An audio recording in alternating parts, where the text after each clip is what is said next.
Raila Odinga se résout finalement à saisir la Cour suprême. Après avoir rejeté cette option dans un premier temps, l'opposant kényan a annoncé le 16 août qu'il emprunterait les voies de recours prévues par la Constitution. Dès l'annonce de la victoire du président sortant Uhuru Kenyatta, avec 54,27% des voix, Raila Odinga appelait ses partisans à le soutenir de manière pacifique. Au lendemain des élections générales du 8 août, le leader de la NASA annonçait déjà un piratage du système informatique. Nous avons décidé de saisir la Cour suprême et de montrer au monde la fabrication d'un pouvoir généré par ordinateur.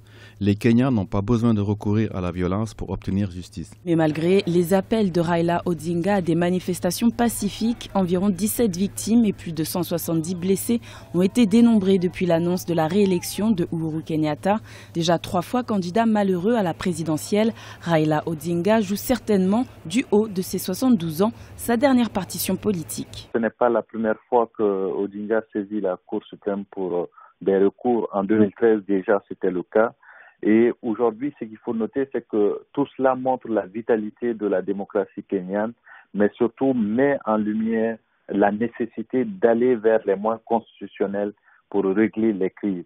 Donc on espère qu'avec cette saisine-là, que les violences qui ont été enclenchées depuis la proclamation des résultats vont pouvoir être mise à l'écart. Dès sa saisine, la Cour suprême disposera de 14 jours pour rendre son arrêt, un arrêt déterminant pour éviter les épisodes de violence post-électorale semblables à ceux de 2008 qui avaient fait plus de 1000 victimes et 600 000 déplacés.